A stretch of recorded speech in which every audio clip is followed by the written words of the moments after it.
Well, welcome back. Welcome back to the hall. Time goes fast when the discussions are so intense. We are reaching our final panel, very aptly named Visions of Future Belarus. So looking to the future and hopefully a better future. To introduce or moderate this panel, I would like to introduce Katja Claude, who is a Russia West Policy Fellow at the European Leadership Network and also a non-resident fellow at CEPA, Center for European Policy Analysis, based in Washington. Claude has worked as a consultant for Amnesty International and also one of our co-hosts, the European Endowment for Democracy, focusing on Belarus. And her research includes interest topics of human rights in Eastern Europe and Central Asia, internal politics, social dynamics in these countries. So I think a wonderful leader for this panel. Please.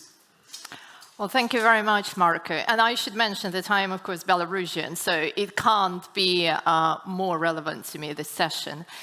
I would like to thank, first of all, Estonian Foreign Ministry and Estonian Human Rights Institute for organizing this very important, very timely event. Thank you very much. Without much ado, let's move on to our session. When I was invited to moderate this session, I was very excited. Well, first of all, because it's not very usual that we get to discuss the future of Belarus. Almost always we analyze the current developments in Belarus, and it does get very depressing. It's very depressing what is happening in Belarus. It's heartbreaking. It's very depressing what is happening in the world. So therefore, when we talk about the future, I think it allows us to reform our agenda and focus on something positive, on some concrete objectives that we can create, on some concrete visions that we can provide to the people of Belarus and to the European Union, to the democratic community of nations. But at the same time, it's not only positive, it's also very concrete. And I would like to underline that when we are talking about the visions of Belarus, I think it's very realistic. It's not some abstract ideas about God knows what. No, I mean, change can happen anytime. We know that political change can happen within 2 weeks. Sooner or later, Lukashenko will go, Putin will go, and then what? We really need to discuss what kind of Belarus we all would like to live in, what kind of reforms we need to implement, and what it should look like. And therefore, I think now it's very high time to be prepared for the future. And I think, and I will allow myself to disagree with Mrs. Svetlana Tikhanovskaya, I do think we need to formulate this vision for the people inside Belarus. We have to propose the reforms, we have to propose the alternative. At the moment, people who are there, they do think that, well, that's it. You know, we have Lukashenko, we have Russia, we have war next door. How can we get out of it? And I think, first of all, we have to offer them this exciting, new, attractive alternative. And this is what I'm proposing to talk to you about. And please excuse my arrogance when I'm saying that we, I mean people who are outside of the country, because we have many more opportunities than people inside Belarus. As we heard today, Putin alike can result in a prison sentence. But I'm sure that people in Belarus do have their great, wonderful ideas. They have voice, and I am fully convinced that this vision should be owned not only by experts, by politicians, by people, Belarusians living outside of Belarus, but by all those who live inside. So therefore, I'm also going to give space to lots of questions on in the audience, and maybe people who will watch us later will also find some interesting ideas and find ways how they can contribute. We'll be talking today about security, foreign affairs, national identity, civil society, and how to bridge this gap between formulating an expert vision and civil society, how to get involved civil society. We have an excellent panel to discuss all these issues. Next to me is Vlad Kobec, who is Executive Director of ISENS, which is International Strategic Action Network for Security. And all those of you who do not yet read ISENS website or bulletin, I would highly recommend doing so. Vlad is also a social activist and policy expert. Next to him is Valery Kalinovsky, who is representative for foreign, sorry, not Kalinovsky, Kavalevsky, representative for foreign affairs and a member of the United Transitional Cabinet. Next is Lena Zhivoglod, who is Vice Speaker of the Coordination Council of Belarus, and Svetlana Tikhanovskaya mentioned her before, and she is also the head of the Honest People NGO. And I think many of you may remember the wonderful domestic observation efforts that the Honest People put together during the 2020 presidential election. Then we have Anton Rednenkov, who is, well, first of all, my colleague from the Center for New Ideas, also an analyst, but of course, he's also the head of communications for the Coordination Council. And last but not least, Alina Koushyik, who is the representative for National Revival and also member of the United Transitional Cabinet. Without much ado, let's start with the security. I think it's very important to start exactly there, because we have, in Belarus, we have a war being waged next door. Our neighbor is virtually fighting for its survival. And currently, Belarus aligned, or the Belarusian regime aligned itself firmly with Putin's regime and with Russia. But Vlad, what do you think the place of Belarus should be in the European security architecture in the future? Thank you very much. I am very happy to be here in this panel. And we work a lot with these representatives who are with me at the moment. First of all, I would like to talk about a couple of words that we hear from people who deal with security questions, with aggression against Ukraine. Belarus is the country which knows what's going on, what's geography, and understand that the attack on Kiev would not have been possible without Belarus, and Bucha would not have happened without Lukashenko's allowing Putin to use the territory. And we're talking about the responsibility.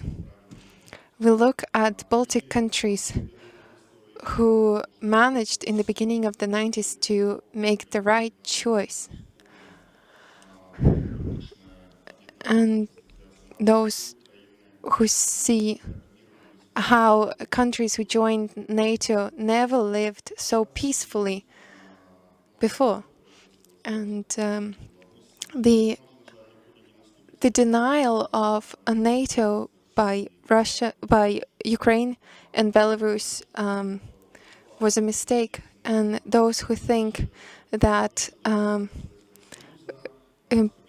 people it would be enough to just be with the setup after the Soviet Union and that's it, was mistaken, because there is war in Ukraine now, and Moldova has Transnistria, which is not following the government of Moldova, and Georgia has long-going problems, and of course Belarus becoming a puppet state of Russia.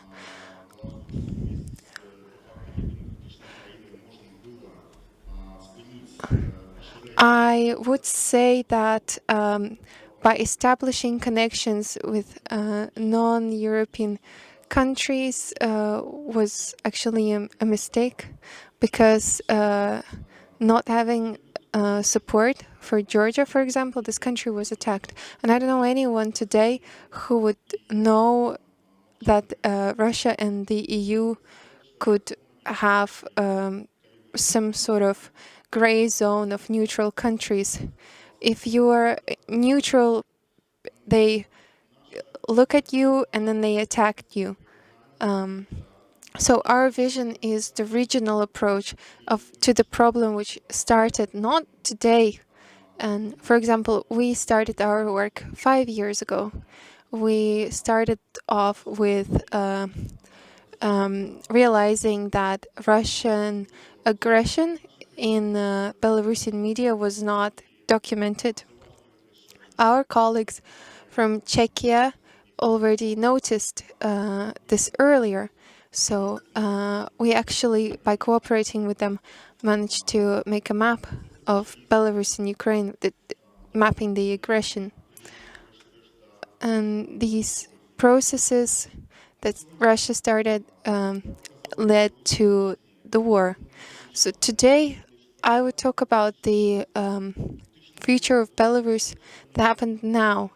And it started in the 2000s, something that didn't happen in the 2001, 2006, 2010. A new generation came to claim their rights for their voice. And regime lost. They thought that by occupying the media in the 90s, they controlled the nation, but they made a mistake. We have generation who had internet, and they took the streets. We have President-elect Tikhanovskaya, and we have the office that is basically the transition period cabinet. Unfortunately, over 500,000 of Belarusians were forced to flee. And yeah, you'd say that before Belarusians lived abroad, and it's true. Now about 2 million of Belarusians live abroad. But nevertheless, people who live abroad, they recognize themselves as Belarusians. And all these citizens, they wish to return. Maybe not all of them want to return, but they want to see Belarus free. One of the possible ways of development Belarus's declaration. We heard that from Svetlana Tikhanovskaya today, and it's about making the elites responsible. Without NATO, we cannot guarantee safety. We were used to big countries ruling the world and small countries feeling comfortable. This is not the case anymore. Small countries in Europe feel secure just because of the NATO friendship. When we talk about responsibility of elites, we also talk about responsibility of Western politics. When Western politicians use populistic slogans to win the elections, and then they end up with governments who block helping other countries. And when you go to your elections, please bear in mind the questions of security. Without it, people die. I'm sure that Belarusian transition period is possible in the near future if we ask ourselves, how many people support Lukashenko? It's very easy math. How many people left Belarus? And every Belarusian has family, big families, aunts, nephews, siblings, mothers, brothers.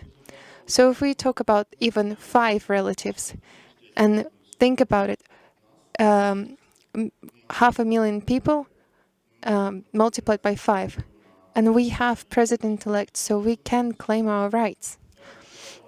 And even today, we can declamate the question about being associated with the EU. I am asked how many Belarusians advocate for joining the EU, but this is more the question about our government, because our government is like a teacher who is supposed to explain to people why exactly this decision is correct. Thank you. Дякую, великий Влад. Thank you. Big, unsafe world, and there isn't really a place for a small state. I remember it really struck me the first time I heard that. It was a long time ago when I was studying European politics in England, and it was shortly after the 2004 enlargement, and we were studying the experience of Euro-Atlantic integration of those countries. And I remember our professor of Central European politics at every lecture was saying that it's a completely unsafe world, you can't be secure on your own. And at the time, it did not look relevant. But now, with the war in Ukraine, with what is going on in the Middle East, I think that's more relevant than ever. And of course, the responsibility of the elites is very much also what I think, in my view, might drive indeed public opinion within Belarus. I would like to move over next to Valery and talk a bit more perhaps about the aspirations of a new democratic Belarus, which have been, I think, out there in the past few months, very clearly articulated by Svetlana Tikhanovskaya, by the Transitional Cabinet.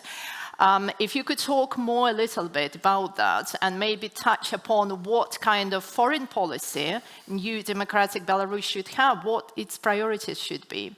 Please, the floor is all yours. Thank you, Katya. Again, I would like to thank the organizers of the conference and partners who supported the initiative of the Estonian Foreign Ministry to kick off this format of conference. We know that it already caught eye of others, and I hope this experience will be followed by other countries doing the same. And also, I would like to thank Ulat for putting into words this very understandable vision of the country. Even in these dark times, we know where we want to go, and we actually know what we need to do and what kind of support we need. After the war in Ukraine, we talked with Ulat, and he summed up this formula of what's going on right now. We're looking at breaking down the concepts with which we lived with for many years, and this is the time when new reality is being formed.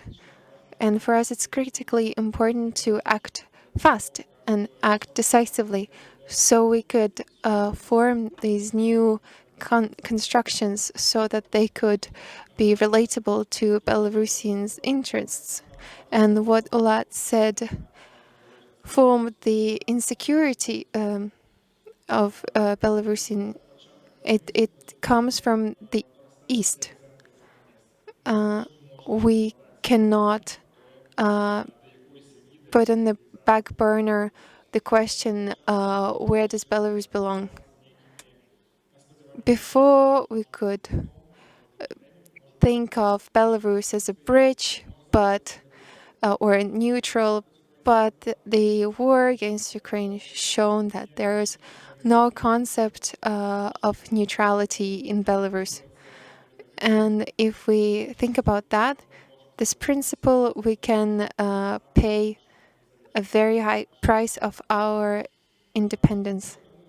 So that's why already a year ago we started the work of trying to rethink our approaches with Russia after Belarus becomes independent. We should leave a lot of unities that just take away our security and our independence. which are threatening our national identity. Russia is this power that just used our trust and our and that our economical interests would not come with a price. But the conditions were actually formed many, many years ago when we started conversations about the European future of Belarus. These conversations led to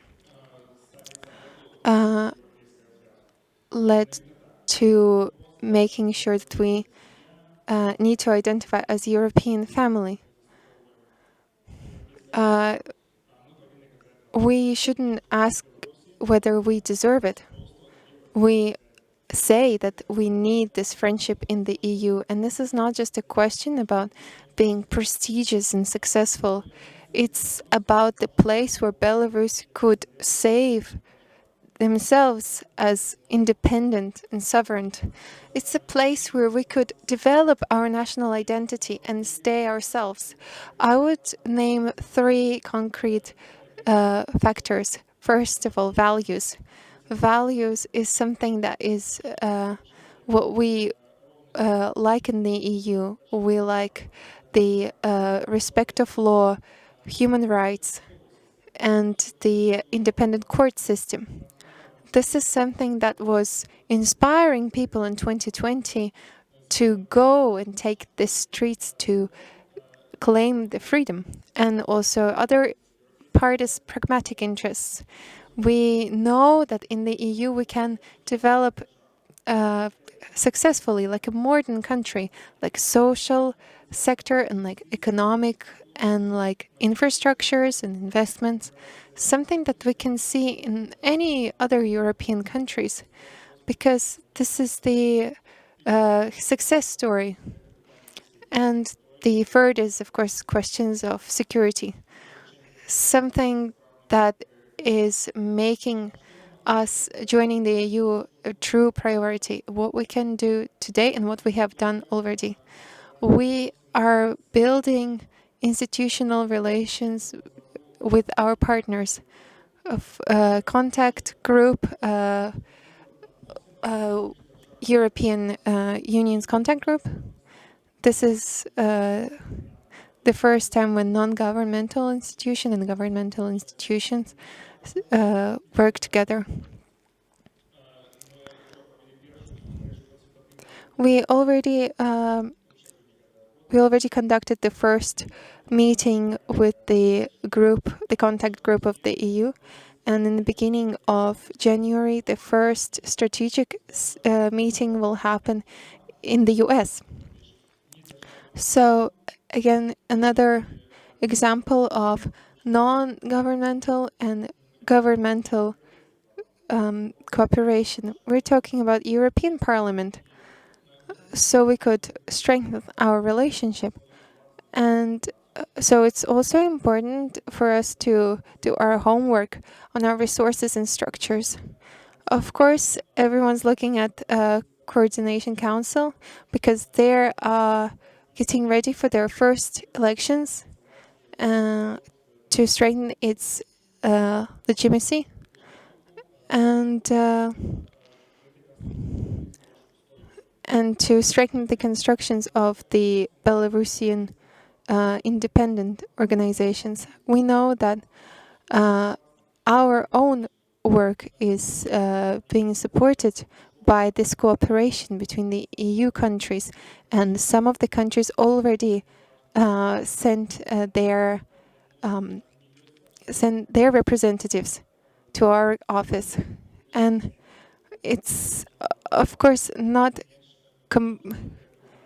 it's not completely finalized, the recognition of us, but it is a step forward, and it helps us to systemize our movement and our work, and we're really thankful for these brave steps from our European partners. For us, it's utmost importance to make sure that our partners talk about Belarusian perspective in the EU. So we're not just alone, not just Belarusians talking about it.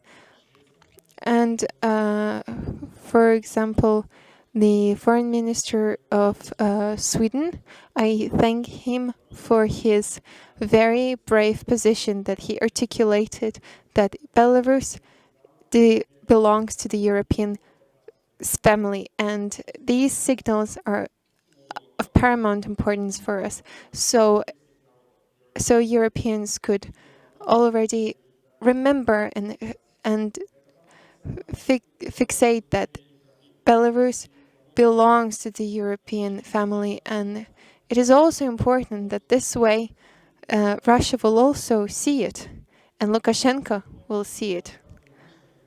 Even today, through the political communications, we can do a lot to form our future. Thank you for your attention. Indeed, I fully agree with you that now I think it's very high time to announce these Belarusian European aspirations. We know that enlargement has stagnated for more than 10 years, but after the war in Ukraine, it has completely changed the perceptions of, I think, enlargement within the European Union. We are not now only talking about starting negotiations with Ukraine, Moldova, but also Western Balkans are the countries that may start their negotiations. And therefore, Belarus cannot be left out, as indeed the German foreign minister said, that it's space from Lisbon to Donetsk, to Luhansk. So thank you very much for also pronouncing these European aspirations here today at this conference.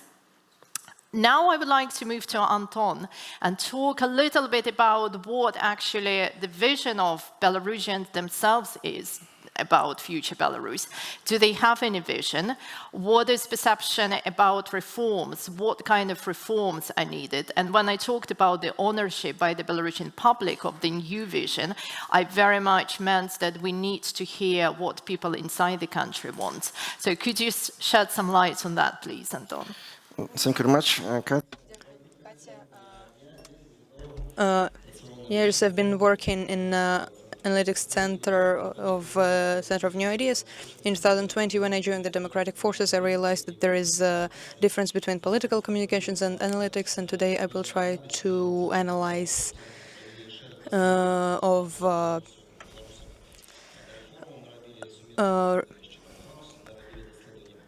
Русской супольности мы проводим. We analyzed and conducted interviews inside Belarus and talked about reforms.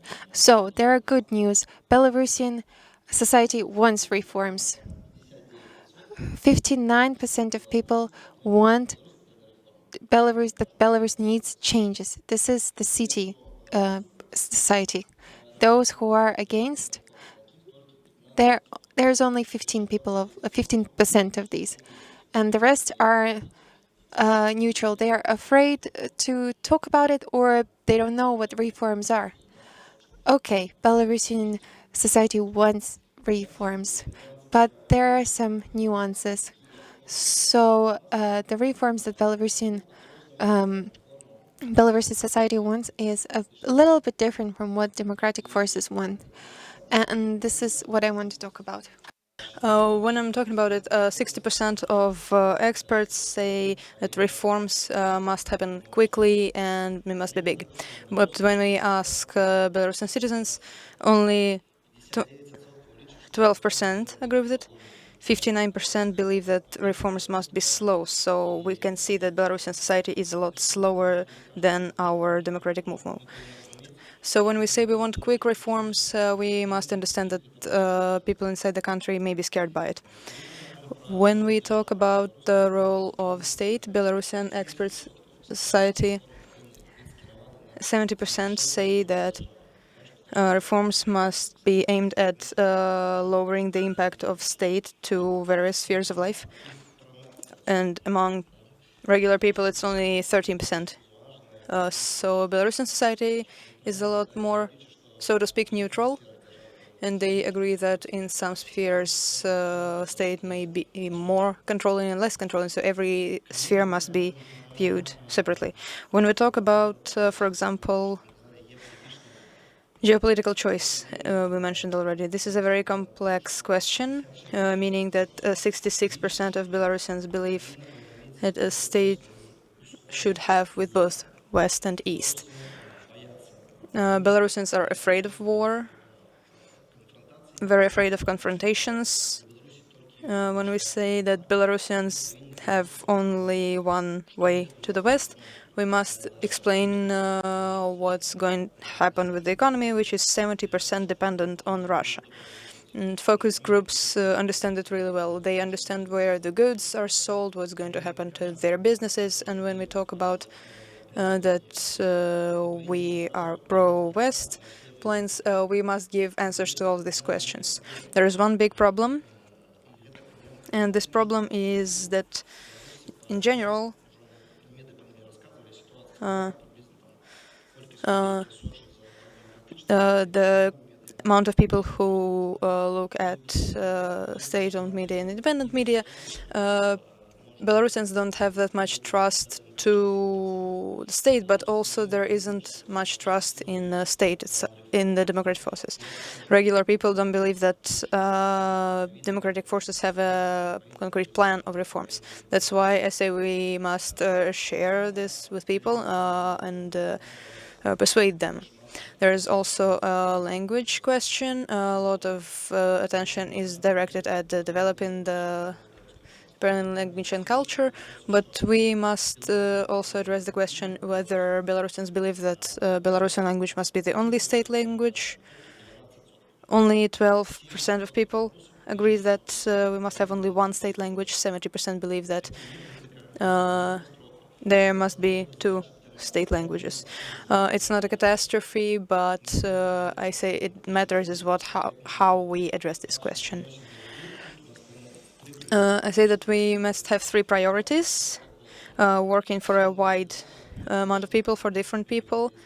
We all want Belarus to join the European Union, NATO, and so on.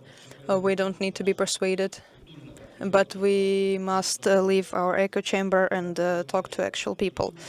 Second priority is the adaptivity. Is many things that there are that we repeat from 2020, 21.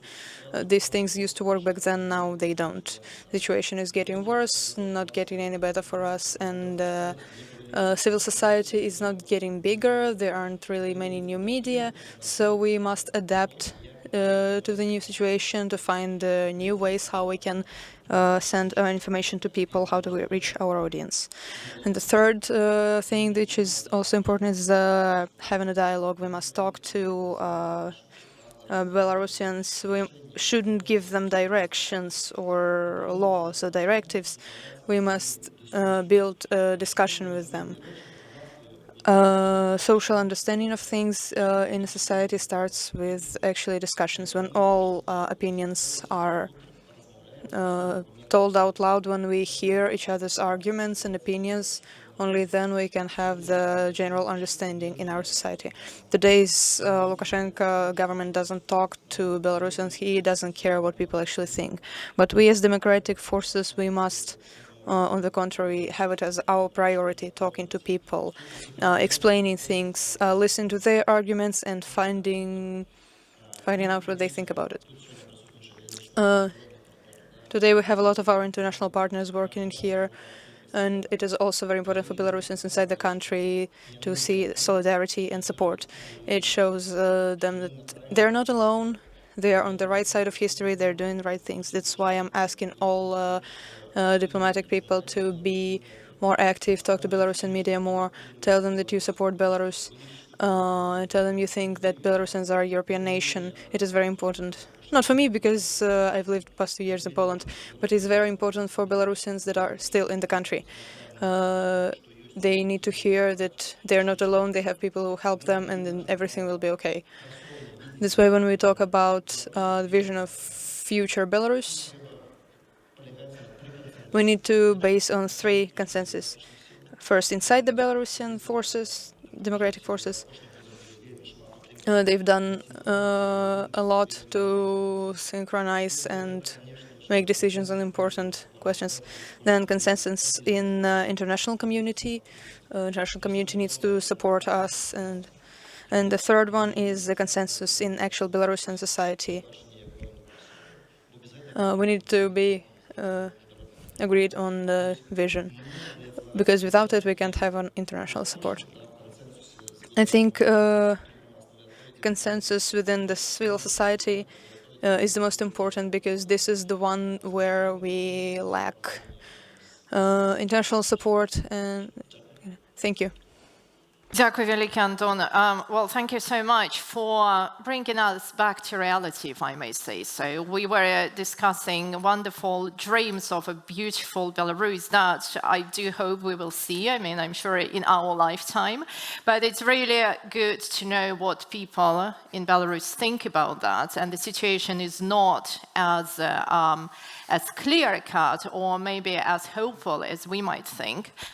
Thank you very much for sharing these figures. I assume they are on the website of New Ideas Center, so I would like to... Yes. They are there. Some of them might also be on Chatham House's webpage, I guess, but I think newideas.org, whatever would be the best site to look for these figures, and I will certainly check them out myself.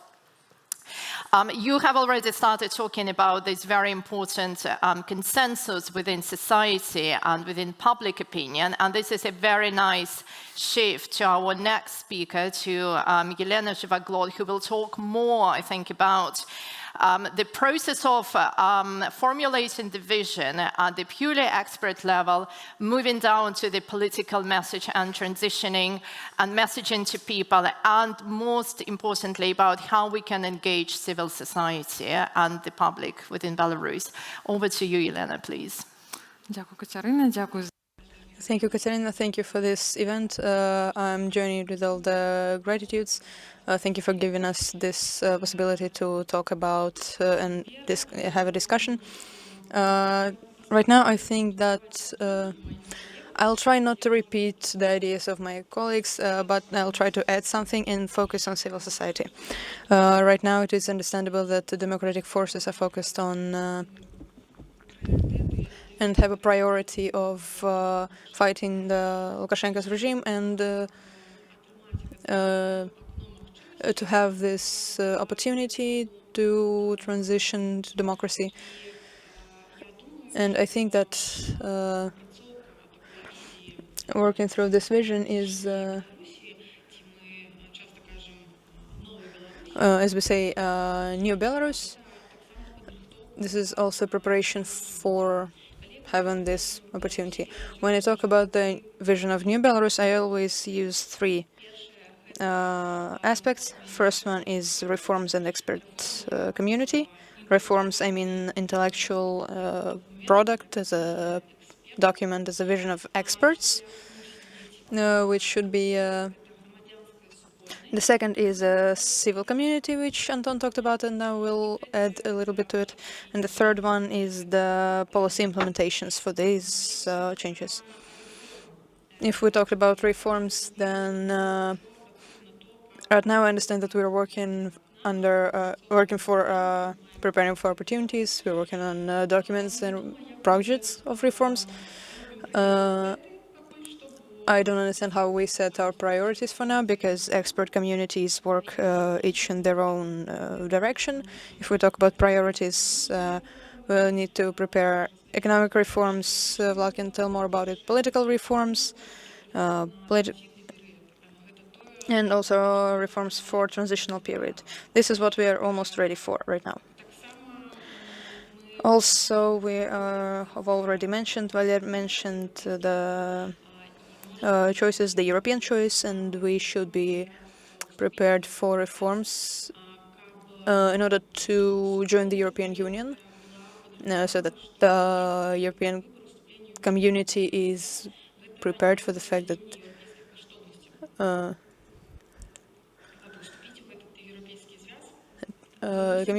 in order to join the European Union, we need to make certain steps. And that's why we can be focused not only talking about how we need support and how we share the values, but also what steps we need to make for the society to be prepared. And if we talk about the forms today, I can give a little bit contradicting opinion. I say, first of all, political and economic reforms must be the first priority, but among my surroundings, there are many people who think that people not coming back to Belarus is a very bad social policy. And if we talk about priority reforms, we always say that economical, political, and reforms in the sphere of disability people rights or LGBTQ rights, these are second-class reforms. This is what we also need to be prepared for, and we need to start working on it already now and work with civil society and moving to civil society in order to make reforms work through these plans. The first step is what we need to do. The expert community is doing it. Anton mentioned that Belarusians aren't ready for fast reforms, and I'm not sure that this is a free choice of Belarusians. I believe that today we have strong coordination between these three sides: politicians, expert society, and regular people society. So that Belarusians can do conscious choice to have the to have an exact set of reforms.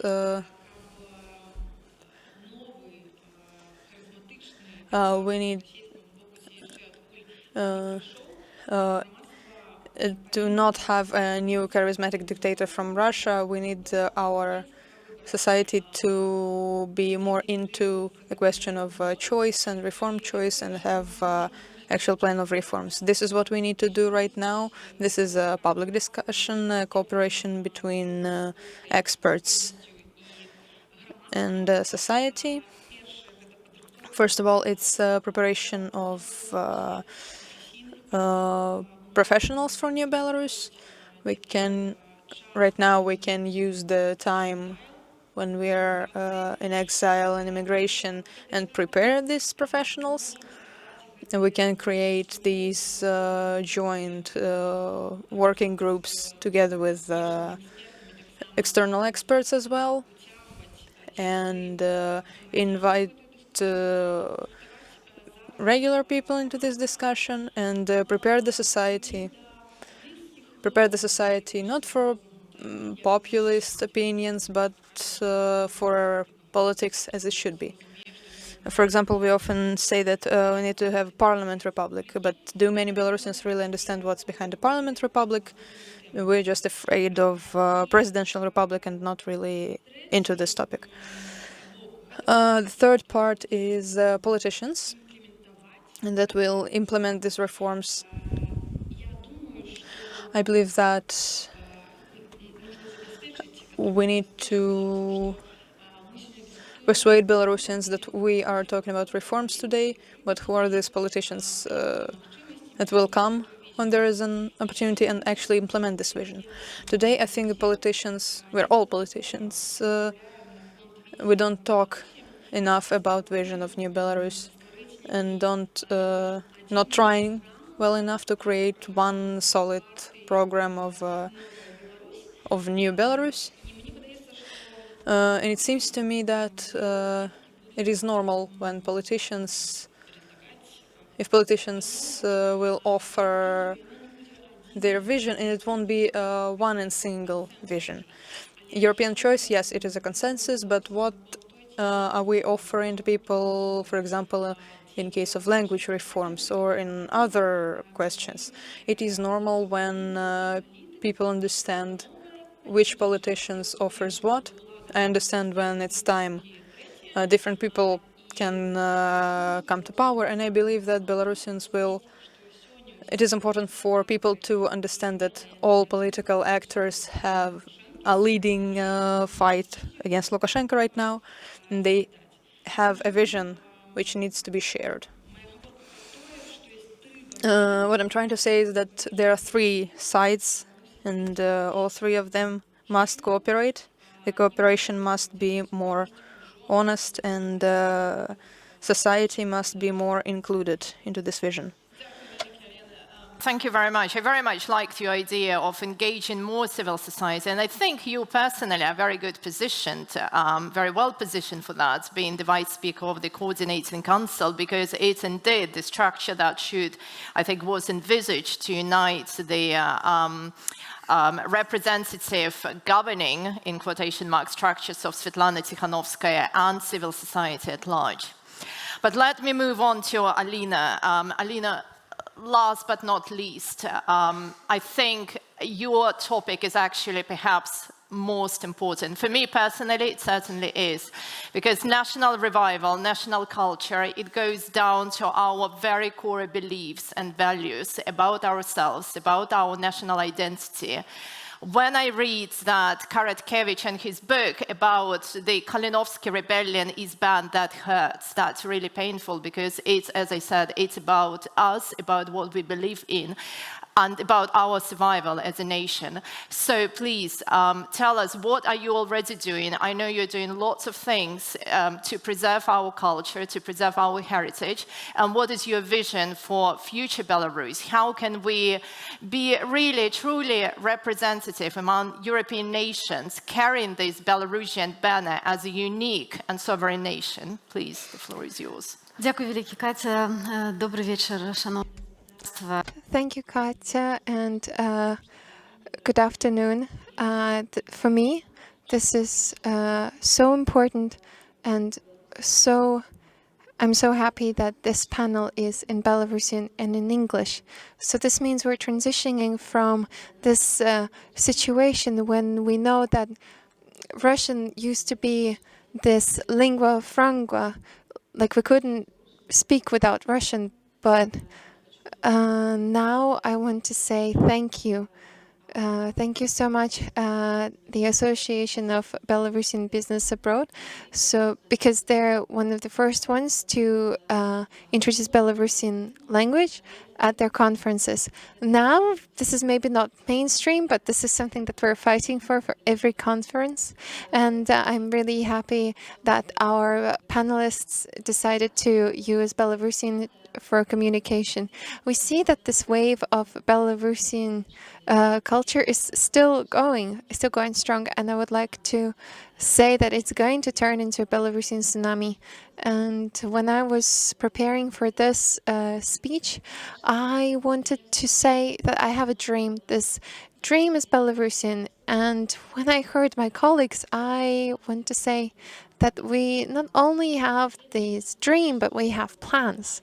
And well, despite the fact that my colleagues put a lot of challenges and saying that Belarusian society maybe is not necessarily ready for using Belarusian language only, but for us it's important to draw up the future where we want to get to and talk about it with Belarusian society. After 100 years of planned Russification, then given that, if we even have 12% of people who are for Belarusian language only, this is actually not as bad given the Russification. When I'm in Tallinn and I see what's going on in Estonia, my heart is happy. I see that I don't understand anything. I don't understand anything. Everything is in Estonian, but this is really cool. 300 years, people were trying to say to us that the Belarusian language is not important, that Belarusian culture is not high like Russian or Soviet. And every time we have to say sorry that something has to be in Belarusian. So I have really amazing news for you.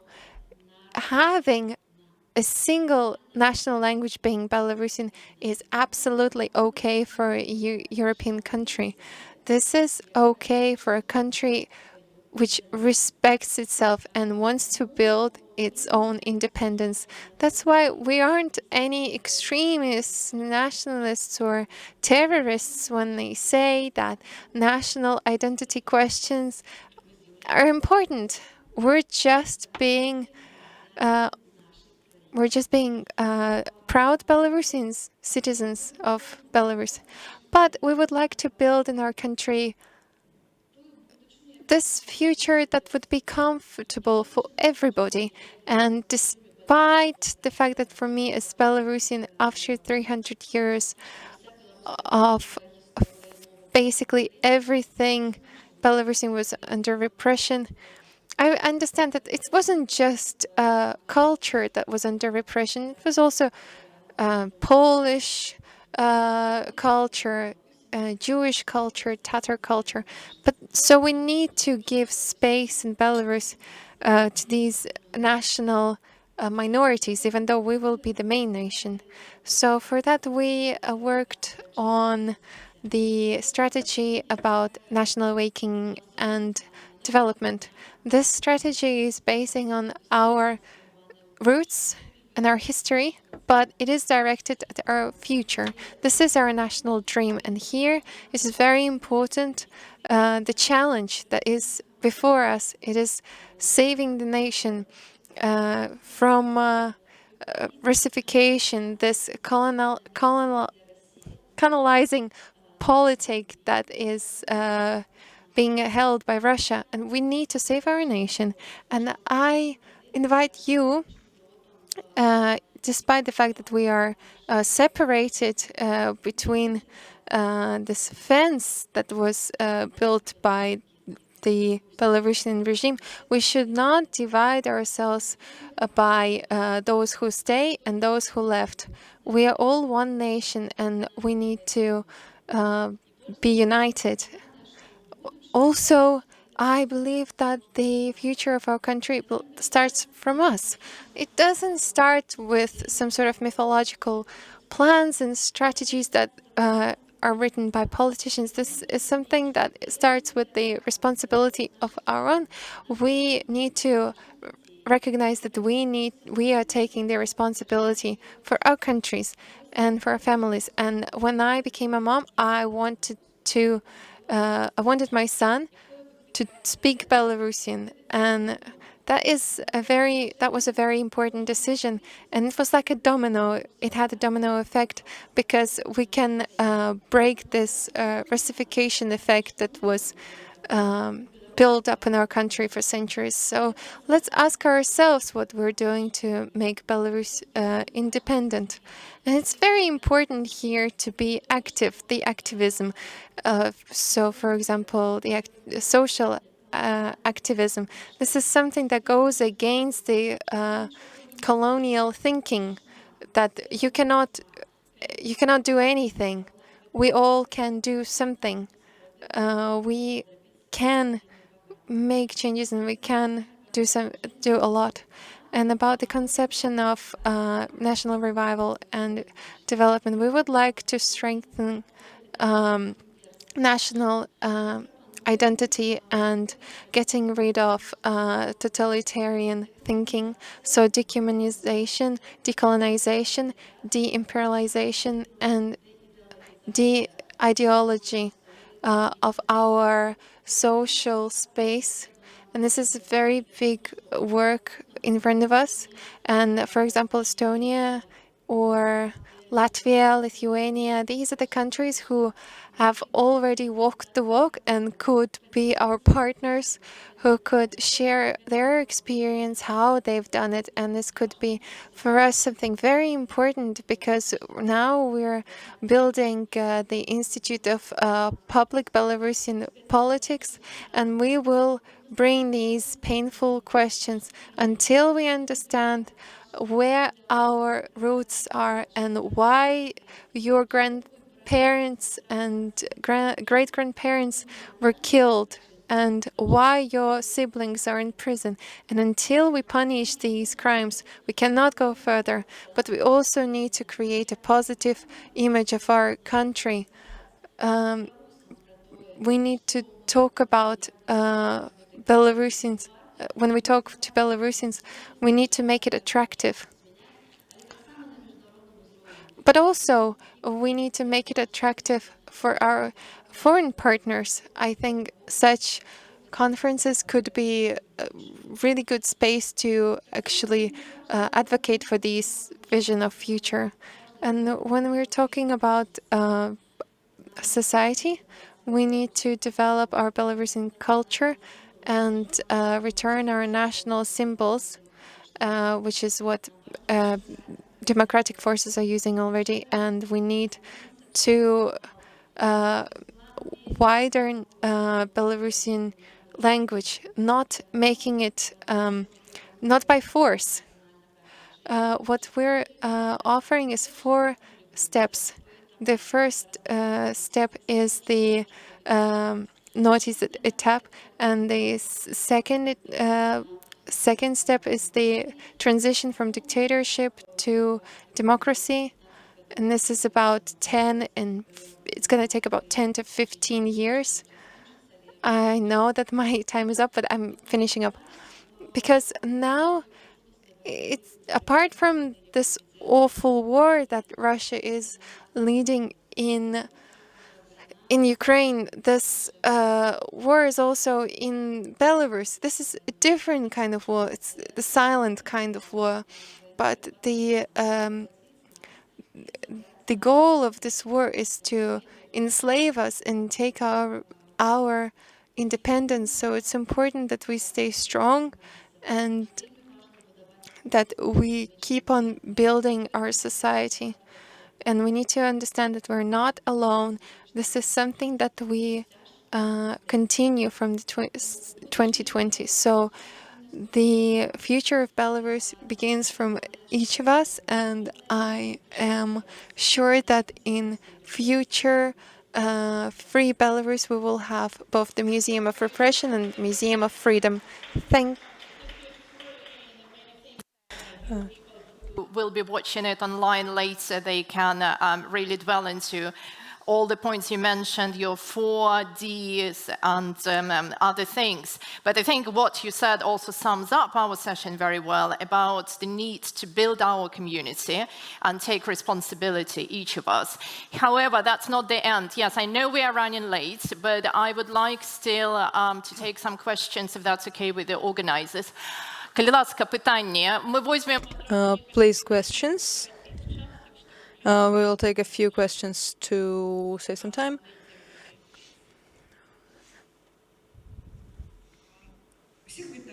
Hello, everybody. My name is Zhivoglod. I'm a civil activist since 2009. I'm more of a low to top activist. And I'm very happy to be here and listen to all the speakers. And I want to share my dream and maybe hope that you share it too. My dream is to build a great Palasian collider in Belarus, which will be a scientific center where scientists from all over the world will gather there and create something great, make energy for people. And when I talk about it, I'm creating the community from the lowest, which is it's a horizontal community, which is built not because somebody on top told people to unite, but because every person starts with themselves. For example, at first people want to start something, and only then we start moving to actual reforms. So I'm talking here about communities that can actually evolve into institution. So I would like to have more attention from our guests here today and other people who are interested in vision of New Belarus, more attention to communities and how to build them. My question is how much attention we actually give to communities, and if there are any strategies on how to build communities, not in a way of reforming from top to down, but from down to top.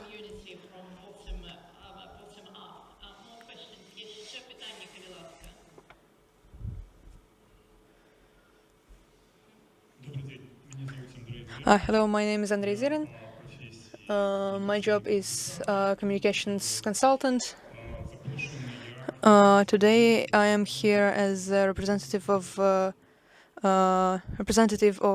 Union of Belarusian Associations in Estonia. I have a question to Anton. He said about analytics in Belarus. Anton, maybe you can tell me about some mechanisms or communication channels, how you can do it. Can you please specify that? How to build what? We talked about how it's very important to have all the analytics mass to transfer it to Belarus, so that people in Belarus know about it. I think it's a good idea, but is there a mechanism or communication channels which can help us? A good question of communications channel.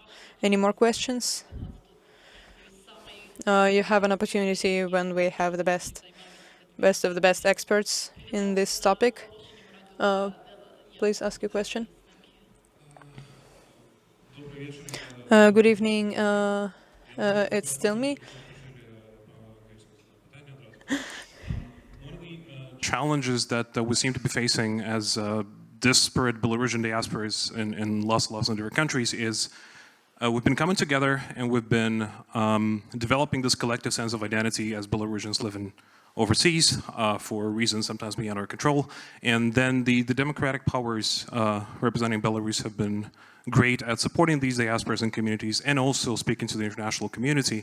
But as we find ourselves in countries like Estonia, for example, we kind of inadvertently become almost like advocates or ambassadors for the entire Belarusian nation, right? So when I speak to people in Estonia who just know me as someone from Belarus, they have a lot of questions about the political situation. And even though I'm not an authority on most things that are going on, I kind of represent the country almost by default. So is there any sort of like collective vision, or is there some sort of strategy for how, as a regular person, grassroots level Belarusian that finds themselves abroad, how do we interact with the other cultures represented in whatever in the world we happen to be? Okay, thank you very much. Any more questions? We can take one more now and then let speakers answer. Yes, Ласка. I have... Ладно, на белорусском.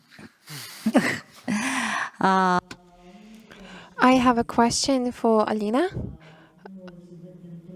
In this 3D principle, I understand everything apart from the last point. I'm interested in what you're thinking about ideology, because ideology is the number of values that was formulated for some sort of society. Are you trying to not formulate anything without having any idea? Do you understand my question? Thank you. So who wants to begin? Who will take which question? Who's ready? What you have to go? Maybe you? Yes, thank you for your question, and thank you, my colleagues, for your great talks. Thank you for all the questions and answers. Thank you for Policy and Collider. Yes, it should be built by scientists with the proper educations. We know that all students in Belarus are supposed to work as directed by the state after their education. I will give some numbers today. If you believe that Belarusians are looking at the east, then I can't really give a source. So where do Belarusians want to study? I can give numbers, but main part of people want to study in Belarus. Second place is not Russia, but European Union. Great number. And third place, still not Russia, but United States. Fourth place, still not Russia, China. And only after China, there is Russia. and amount of women who want to study in Russia are 4 times less than men. So this is where our future generation looks like. 2 years ago, we created Energy Security Department with the specialists who work today with the most famous platforms and scientific communities. We have a plan what to do the next day if Russian turns off gas supply. We also need to remember about our IT specialists and our businesses who was helping us during the protests and keeps helping us right now. A Center of Belarusian Solidarity in Warsaw that was created by me and Alina actually was created thanks to IT specialists and businessmen. So Belarusian companies are first place in terms of investments in Poland. When I was in university, I was told that Belarus has enough resources to provide entire planet with energy resources. We have great businesses, great IT specialists, and great recreational resources. Closing the market for East isn't really possible because China will be against. Thank you. Дякую. Ви ще застаєтеся? Thank you. Are you gonna stay or no? Okay. Yeah. Okay. Please, Anton, a question for you about reforms and how to build these communication channels. Can you please answer it? Yes, first I'll continue about education. So Belarusians want to study in the West, but Russia is also trying to get some Belarusian specialists. Russia has increased the amount of scholarships for Belarus 2 times for Belarusian students. Fulbright has up to 10 scholarships per year. These are small numbers, which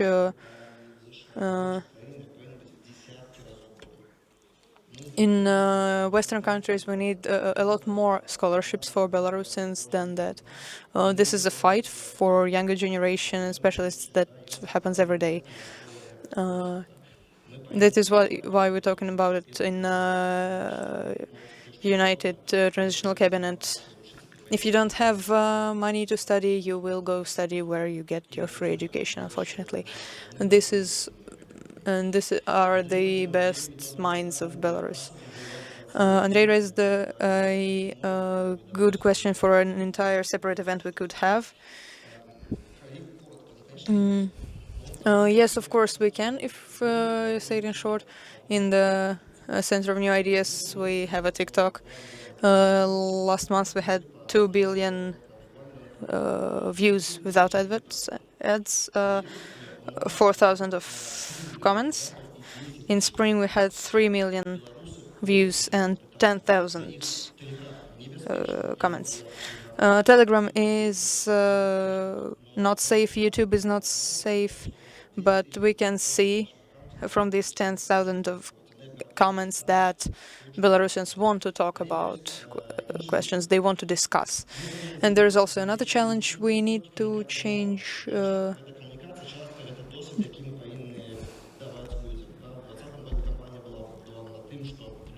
in 2020 the was built that people had new experiences of connecting with the state. People would join the election committees and they were not registered. So in addition to communications channels, we need to give people an experience of a state. And many experts will support this opinion that society is tired from political news. Many brands that are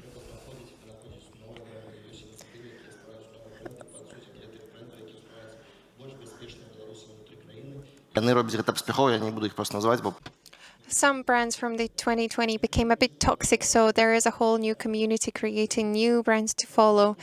And the problem is that old approaches are not working and the new ones haven't yet been formed. So we need to try something new every day. Test, test, test until we know. Anton, can I ask about your TikTok account? 400 comments. 4,000. За 4,000. 94% people are located адмисловим чином, там в ТикТоке їх доволі 94% are people from inside the Belarus, inside the country. TikTok has very special algorithms, and if you do everything correctly, then yeah, we have 94% from Belarus. They talk about regions, 1,007,000 views. For example, on the video, top 5 worst cities of Belarus. And they're talking not about video in the comments. They talk about their own lives in their cities. They say, you called Orsha bad, but check out Sharkivshina, come here. We don't... Or maybe check out Rasoni, this is a very post-apocalyptic town. So we need to create these discussions, the platforms for people to exchange these opinions. Great format and results, and as far as I know, you have a great podcast, right? Not millions, unfortunately. Not millions, but still. So yeah, people can go to your website, see podcasts, and watch videos on TikTok account. Question was about the collective vision of the democratic opposition, something that can be presented as a collective idea for those who are abroad. Я думаю, что у нас уже есть. I think we already have such initiatives, and they are. It's important when we say about them that they were born on their own. We didn't need any politicians to create these initiatives like national embassies, which work in many countries and show good results. So in 3 years, people still work for them, and Estonia is one of those success stories where the embassy became actual formal representative of Svetlana Tikhanovskaya in Estonia. So when we're talking about creating communities or how to help invite more activists, when we talk about success stories, we're talking about such examples like the ones that were made by other people. We didn't wait until Svetlana Tikhanovskaya or any other politicians to ask them to be active. We, from our end, of course, are ready to support different associations like ABBA, for example, Belarusian Business Association Abroad, and where Belarusian experts in economics and finance decided to gather around, and they needed emotional support, and we provided that. Thank you. And the question for Alina about ideology. When we talk about ideology and de-ideology, we're talking about not getting rid of all the ideologies in society. We're talking about the country itself shouldn't be preaching. We, as cabinet, do not support totalitarian communications and ideology that was done about a year ago. And more we're talking about ideology, we're not talking about the complete reduction of ideology of everything.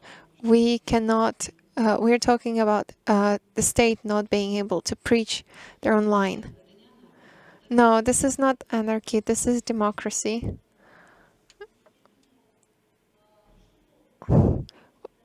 What Belarus can give to Belarusians?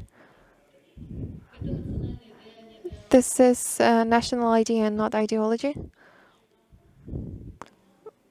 What are our values? Where are we going? I'm talking to you about evil ideologies, criminal ideologies. No, we don't mean the same thing. We're now having a good example how Belarusian society and Belarusians can participate in these debates. Alina, I have a question for you. What you said that that we need to invite experts and citizens. How to do it practically, especially when people are in Belarus? Are there any safe approaches on how to do it? And for those who are in exile, what are the steps for cooperation? I also wanted to answer the question about communities. I don't really believe that we can reform communities from top to down. I'm not sure what kind of work can be built and what these communities need. For example, Honest People is also a community. It's a movement that was created without politicians. It later transformed itself into an organization, but there is a community. There are two sides to this work. It's public work in immigrations, unfortunately, but we keep working with Belarusians who are still in the country. We see that they are the majority in our group. What can we do? We can be their voice. We can give them distribution of content, the so-called civil education, and we can help these communities if they need to grow their own leaders. This is what we do thanks to our donors. The School of Leaders is something which is not exactly a public work. I also see in the Coordination Council on representatives of communities of Belarusians and immigrations.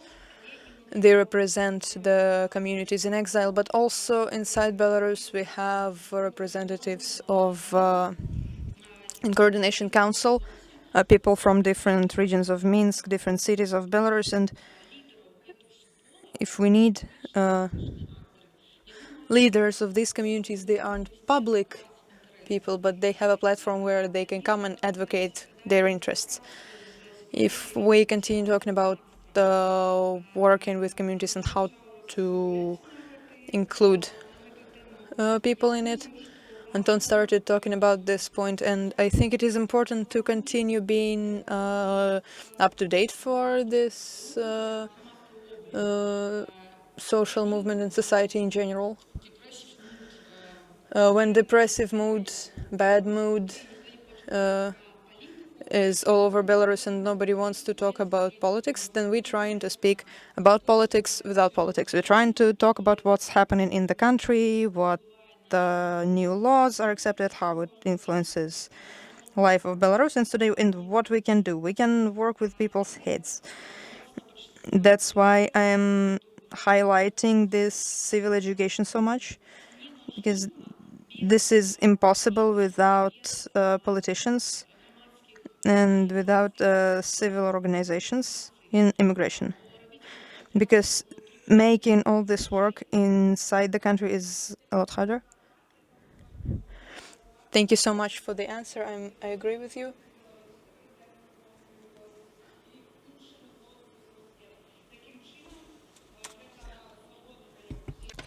This is a project by scientists, free scientists. I'm holding in my hands, and I would like to say that this outlet is political, but it's an example of how to talk about something political without being political.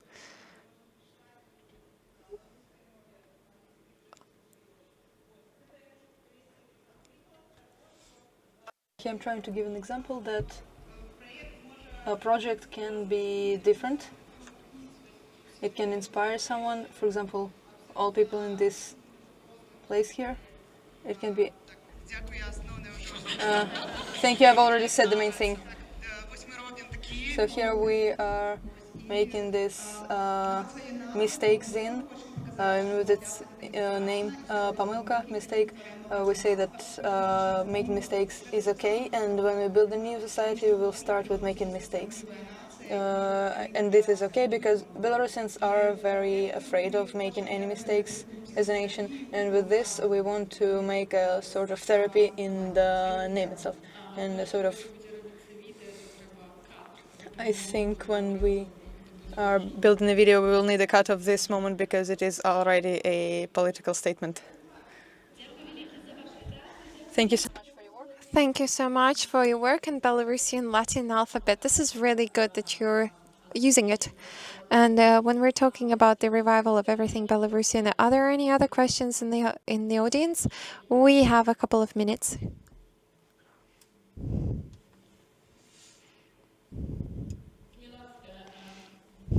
You're more than welcome. Thank you very much. I'm Natalia, and I have a question for Mr. Rednikov. When we're talking about research in Belarus, how do you evaluate these results? Because Belarus is quite closed, so are they real?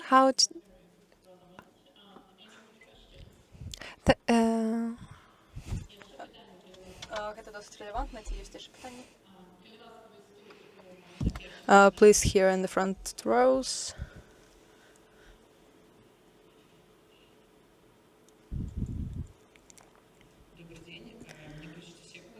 Hello, my name is Zhivoglod. I am representing young European ambassadors in the Western Partnership. I will try to build up a question. It is about... I'm not really familiar with mechanisms. That's which I'm interested in. Mechanism of promotion of Belarusian culture and language in the future, in the promotion of Belarusian language and culture in the schools, universities. I know it's not a question not for an hour, and it's also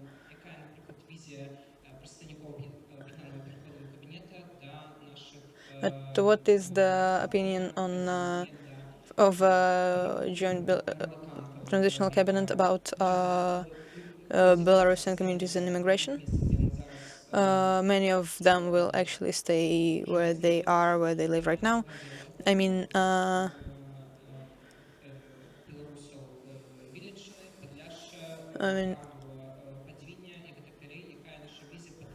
what is our vision of support and reaching out to people in different countries that they are also Belarusians? Thank you. Then I'll reply fast because we don't have enough time. What concerns Belarusianization is that in the end of the month we're gonna present the concept of national revival. But if in short, we want to begin Belarusianization in the governmental institutions. So we would like to translate the education. When it comes to work, maybe you're a bit confused about the national minorities and diasporas. National minorities are... No? Okay. Well, then... I don't know what to say, to be honest. Can we talk about conception or strategy? Where can we find it? It will be online. Anton? In short, the situation with research, it worsens. It worsened after the 2020. We have a whole analysis. We cannot ask questions such as, do you believe that Svetlana Tikhanovskaya won the elections? It was okay to ask in 2020, but now when you ask questions like this, people just close. They're afraid, and we cannot really evaluate the objective level of support of these politicians such as Svetlana Tikhanovskaya or Pavel Atushka or Lukashenko. About questions not being so political, we can actually see more adequate results. And we can see how many people will lose when they exit at a specific question. And we can see that more sensitive questions are answered as "I don't know." So this is also something telling us. So about 10% we give to the factor of fear. Well, I would like to thank very much our panel for this excellent discussion and points that they have raised. I think we have just only touched upon this big, huge topic that I hope will indeed be now discussed in other conferences on Belarus. I would also very much like to thank once again the Estonian Foreign Ministry and the Estonian Human Rights Institute for organizing this conference. I think we had overall today a very good discussion, starting off about the indispensable place that Belarus plays in European security today and in the future. And we discussed media, which is, I think, one of the most important pillars of reaching out public opinion inside the country, and something that can also translate the vision of new Belarus that we were discussing today. We also discussed about accountability for the regime of Lukashenko that we all hope will come one day. Hopefully we'll have more cases open under international jurisdiction, and we'll see more cases documented that our colleague Natasha was speaking here about, and that those victims who suffered from this regime, that they will find some remedy, at least in the future. And last but not least, of course, our own panel about discussing future vision of Belarus, which I think we've discussed and touched upon so many topics, ranging from security, foreign policy to culture, which is, again, absolutely indispensable. And we did talk about more ownership for civil society, for the Belarusian public, and about, indeed, as Alina mentioned it many times, that it should be our own responsibility, each of us. And I would like to wrap it up, reminding you the words of Viktor Babaryka, who who had his 60th birthday yesterday, which he used to say, and it was mentioned again yesterday in the news, that when this bright new future comes, depends entirely on each of us and on all Belarusians. And I think that kind of summarizes our whole conference today. And once again, thank you very much. And the floor is over back to Marco. Thank you. Thank you much for that, for the panel. And I think I'll wrap it up, but thank you so much. Thank you so much. I think it's always good to, I have to step here, and at a positive note, look forward to a future Belarus that is different from today's Belarus. And with that, I think we've had, as Katja said, very substantive discussions. I won't go over the topics again. I think we all can take something with us.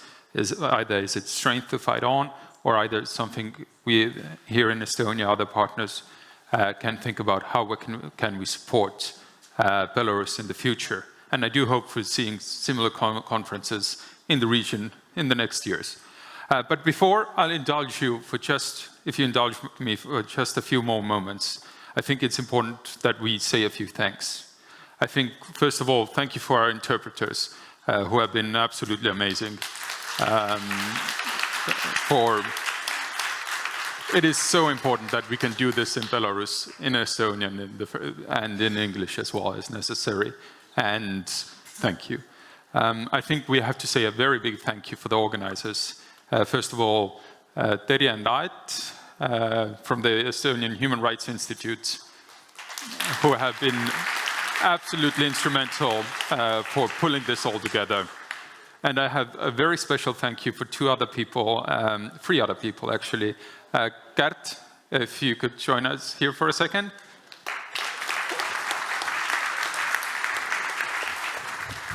Gert is our desk officer working on Belarus from the foreign minister's side and has given heart and soul for this conference for the last 3 months. So,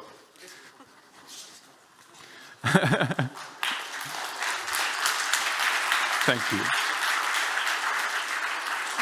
And I hope you all can find a way to say thank you to Gert later as well. And do we have Vitaly still here? Can't see outside.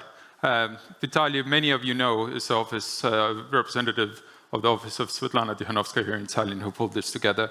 And I also wanted to say thank you to Marge, who is our head of department, whose idea this conference was, who made it happen. And thank you.